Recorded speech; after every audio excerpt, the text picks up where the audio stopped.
Silakan langsung Pak Capim KPK Pak Johanis Tanak untuk menyampaikan, menjawab. Baik, terima kasih atas kesempatan diberikan sama saya untuk menjawab setiap pertanyaan yang ada. Yang pertama dari PDIP barangkali Pak, saya mohon izin, saya mohon maaf. Apakah telah saya buat skema berada selama apa saja, apa yang telah saya buat selama berada di KPK? Ya, yang selama ini saya buat selama berada di KPK, bagaimana menangani perkara suatu tindak pidana korupsi yang sesuai dengan ketentuan peraturan perundang-undangan yang berlaku, sehingga dalam penanganannya itu kita tidak melakukan pelanggaran hak asasi manusia, karena penanganan perkara tindak pidana itu erat kaitannya dengan hak asasi manusia, di mana kita bisa menahan dan melakukan tanpa sesuai aturan perundang-undangan yang berlaku. Tentunya ini satu pelanggaran hak asasi manusia, dan itu secara tegas diatur juga di dalam penjelasan umum KUHP maupun dalam pasal 5 huruf F Undang-Undang tentang KPK, mengedepankan tentang hak asasi manusia. Sehingga selama saya berada di sana, saya berusaha selalu menangani perkara sesuai dengan peraturan perundang-undangan dan memperhatikan tentang hak asasi manusia. Tidak kemudian serta-merta seperti apa yang dikatakan oleh rekan saya, berani. Penegakan hukum bukan masalah berani atau tidak berani, saya mohon maaf. Penegakan hukum bukan berani atau tidak berani. Tetapi apakah suatu perbuatan yang dilakukan oleh seseorang itu telah melawan hukum? Dalam konteks korupsi, apakah seseorang melakukan perbuatan itu sudah melawan hukum dan merugikan keuangan negara dan menguntungkan dirinya? Tentunya kita tidak bisa karena berani. Kalau orang tidak melakukan perbuatan yang melawan hukum dan tidak merugikan keuangan negara atau perekonomian negara, atau tidak menguntungkan diri sendiri, apakah kemudian dengan berani kita langsung menghajar saja begitu? Saya kira tidak demikian. Tetapi bagaimana kita menegakkan hukum sesuai dengan ketentuan hukum, sehingga kita juga dalam melaksanakan hukum tidak melanggar hak asasi manusia. Saya kira itu yang saya harus lakukan, dan itu yang selalu saya sarankan kepada teman-teman, pada pimpinan. Karena apapun alasannya di KPK, pimpinan KPK hanya sayalah sebagai seorang jaksa yang kerja saya sehari-hari sebagai seorang jaksa adalah melakukan penyelidikan, penyidikan, dan penuntutan serta eksekusi. Semuanya saya sudah pernah lakukan. Dan yang lain tentunya tidak demikian. Kemudian pencegahan jangka pendek dan jangka panjang sudah ditangani oleh KPK. Memang kalau pendidikan itu sudah ditangani, tetapi permasalahannya, mampukah KPK dengan personil yang begitu sedikit untuk kemudian melakukan sosialisasi pendidikan kepada tingkat SD di seluruh Indonesia yang begitu luas, dan kemudian TK, SMP, dan SMA? Rasanya tidak mungkin. Inilah kemudian muncul pemikiran baru saya, KPK tidak usah sampai sejauh itu. KPK mari buat buku yang terkait dengan bagaimana kalau saya anak-anak, kalau saya mengambil barang ini, apa dapat dikatakan apa ini? Ini perbuatan buruk. Karena korupsi itu adalah pengertiannya adalah perbuatan buruk, perbuatan yang tidak baik. Sehingga kita perlu buat buku, kemudian kita kerjasama dengan kepala dinas atau pendidikan, Kementerian Pendidikan, kemudian kita distribusikan buku ini untuk kemudian diajarkan kepada masalah masih tingkat TK, SMP, SMA, sampai ke perguruan tinggi. Jadi ini menjadi bahan ajar bagi suatu sekolah, baik dari TK sampai ke perguruan tinggi. Dan ini menjadi suatu mata kuliah. Dengan harapan kami, dengan harapan saya, ketika ini menjadi bahan ajar pemberantasan korupsi ini nantinya jangka panjang, itu tidak pada saat mereka nanti selesai dan bekerja, mereka sudah tahu bagaimana bahwa perbuatan ini perbuatan buruk dan tidak layak untuk dilakukan. Inilah yang saya ingin ditanamkan kepada mereka-mereka generasi muda yang nantinya akan menjadi tonggak pengganti kepada kita yang sudah senior-senior ini.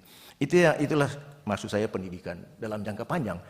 Sedangkan yang kita sekarang ada, cuma kami datang ke tempat itu terbatas, Pak. Tidak mungkin bisa terjangkau semua.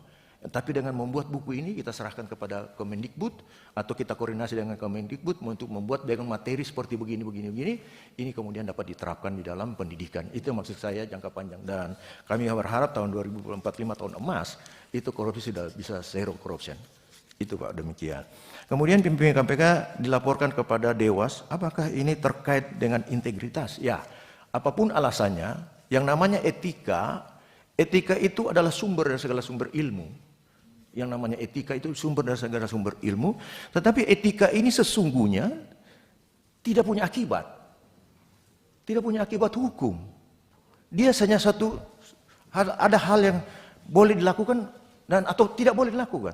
Saya mohon izin, seandainya beliau duduk di depan, kemudian saya lenggang kangkung saja ke depan, jalan saja begitu. Ini tidak etik, gitu.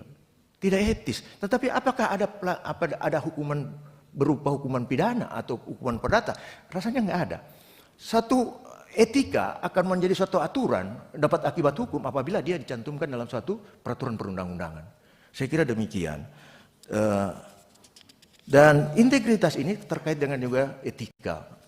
Karena apapun alasannya, integritas itu adalah suatu kepribadian yang ada pada diri seseorang yang terkait dengan bagaimana dia tidak boleh berbuat yang buruk, bagaimana dia harus berbuat sesuai dengan norma hukum, norma agama, norma sosial, dan norma-norma lainnya yang diakui keberadaannya di dalam suatu kelompok hidup masyarakat sosial maupun oleh negara. Saya kira demikian Pak yang bisa saya jelaskan. Terima kasih Pak. Sedangkan yang dari nomor 2 dari Golkar ingin mendapatkan cerita paparan bagaimana seorang APH mengaplikasikan tugasnya di KPK secara konkret. Saya kira sama seperti kemudian strategi penanganan perkaranya korupsi dalam jangka pendek, kemudian apakah penanganan saya sebagai sebagai pimpinan di KPK, pengalaman empiris dan seterusnya. Terima kasih Pak. Saya kira tadi seperti saya sudah jelaskan mendapatkan suatu cerita paparan seorang APH mengaplikasikan ya. Saya tentunya apa yang saya selama ini saya laksanakan di KPK tentunya tidak terlepas dengan apa ya pengalaman saya dalam menjalankan tugas-tugas saya di kejaksaan sebagai jaksa fungsional mula-mulanya seperti saudara saya Pak Mangehud, kemudian menjadi kepala seksi, kemudian bisa menjadi kepala kejaksaan negeri dan menjadi kepala kejaksaan tinggi. Rasanya setiap saya menjadi pimpinan ada saja tindak pidana korupsi yang saya angkat dan saya lakukan, dan pengalaman saya ini yang kemudian saya coba implementasikan selama saya berada dalam tugas di KPK. Namun sangat berbeda antara saya selaku pimpinan di KPK dengan pimpinan di kejaksaan. Pimpinan di kejaksaan adalah tunggal Pak. Decision maker hanya satu. Kami ada 5 Pak. Dikatakan juga bahwa pimpinan KPK itu dalam membuat keputusan kolektif kolegial. Tapi di sisi lain ada ketua Pak. Dalam sistem ketatanegaraan menurut hemat saya terkait dengan kelembagaan, yang namanya ketua dia pengambil keputusan Pak. Decision maker ada sama dia. Kalau demikian bagaimana bisa mix antara keputusan yang bersifat kolektif dan kolegial dengan sementara ada satu ketua. Idealnya tidak ada ketua, yang idealnya hanya koordinator saja. Dan koordinator ini dari 5, setiap tahun ganti-ganti saja. Periode 1 tahun ini si A, periode 1 tahun ini si B. Akhirnya semua mendapat giliran sebagai koordinator, bukan sebagai pimpinan. Akibat adanya satu ketua, dia merasa sebagai, oh saya lah ketua ini, saya menentukan kebijakan yang ada di dalam lembaga ini. Inilah yang rasanya saya tidak pas, kata ketua yang ada dalam. Dan tidak perlu ada wakil. Tidak perlu ada ketua. Pimpinan saja. Sudah pimpinan dia mempunyai kedudukan yang sama. Kalau ketua, rasanya ada perbedaan hierarki itu. Sehingga inilah terjadi ketimpangan. Saya mohon maaf ketika ada pra-peradilan. Menurut hemat saya jangan dulu ditetapkan ini sebagai tersangka. Kita harus mengikuti rumusan dalam undang-undang. Apa dalam rumusan undang-undang? Kalau penyelidikan hanya untuk mencari dan mengetahui apakah ada suatu peristiwa pidana atau tidak. Nah, ada peristiwa atau pidana atau tidak, ini belum konteks perkara. Hanya baru ingin mengetahui saja. Dia menjadi konteks satu perkara apabila dia sudah masuk pada tataran tingkat penyidikan. Di tingkat penyidikan inilah ada pro justisi di situ. Kemudian pada saat Pasal 44 Undang-Undang Nomor 30 Tahun 2002 tentang KPK yang mengatakan penyidikan itu minimal dia mendapatkan 2 alat bukti. Apakah ini alat bukti yang sempurna? Ini bukan alat bukti yang sempurna. Karena dia memperoleh alat bukti ini tidak melalui proses berita acara pemeriksaan dan tidak dalam proses pro justisi atau untuk keadilan. Kalau demikian, apakah ini alat bukti yang sempurna? Ini belum alat bukti yang sempurna. Baru untuk mengetahui apakah ada peristiwa pidana di sini. Nah, dia menjadi bukti yang sempurna apabila pada tahap penyidikan di mana pada tahap penyidikan ini undang-undang sudah memberikan kewenangan kepada penyidik untuk melakukan upaya paksa. Tetapi upaya paksa tidak dapat dilakukan secara seenaknya dia, tetap mengikuti rambu-rambu aturan hukum yang berlaku tentunya. Melakukan penyitaan, melakukan pemeriksaan itu adalah bagian dari upaya paksa. Tetapi dia sudah diberikan kewenangan untuk melakukan hal itu. Tetapi dia harus membuat dalam berita acara dengan konteks pro justisi. Barulah dia mempunyai kekuatan hukum mengikat alat bukti itu. Nah, sementara dikatakan penyidikan adalah serangkaian tindakan penyidik untuk mencari dan menemukan bukti. Yang dengan bukti itu membuat terang siapa pelakunya. Kalau demikian, pada saat penyidikan itu, kita mencari bukti dulu. Apakah berupa keterangan saksi, keterangan ahli, keterangan tersangka, ataukah alat bukti surat, dan lain-lain. Kalau kita sudah mendapatkan alat bukti ini, baru kita analisis secara hukum. Apakah si A, si B, si E, si C memang patut dan diduga melakukan tindak pidana korupsi, barulah kemudian keluar surat perintah penyidikan yang menetapkan siapa tersangkanya. Jadi tahapan pertama tidak boleh menetapkan dulu siapa tersangkanya, harusnya tindak pidana penyidikan umum dulu.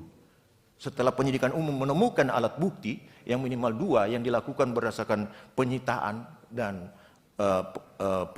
pemeriksaan terhadap saksi, pemberitaan keterangan terhadap saksi atau ahli, barulah kemudian kita bisa mengatakan bahwa itu adalah suatu tindak pidana korupsi yang diduga tindak pidana. Saya kira seperti itu. Kita tidak bisa seenaknya kita saja hanya dengan berani dan mau kemudian melakukan pemberantasan tindak pidana korupsi. Tetapi kita harus mengikuti ketentuan yang diatur dalam peraturan perundang-undangan. Saya kira begitu, karena ketika kita melakukan tidak sesuai dengan peraturan perundang-undangan, maka kita akan dinyatakan salah. Ya, itulah pra-peradilan. Pra-peradilan secara administratif itu salah. Tetapi secara yuridis, perbuatan melawan hukum tidak hapus. Perbuatan melawan hukum dalam pra-peradilan itu tetap saja ada. Kapan dia hapus? Apabila memang tidak dapat dibuktikan adanya suatu unsur kesalahan di situ. Saya kira demikian.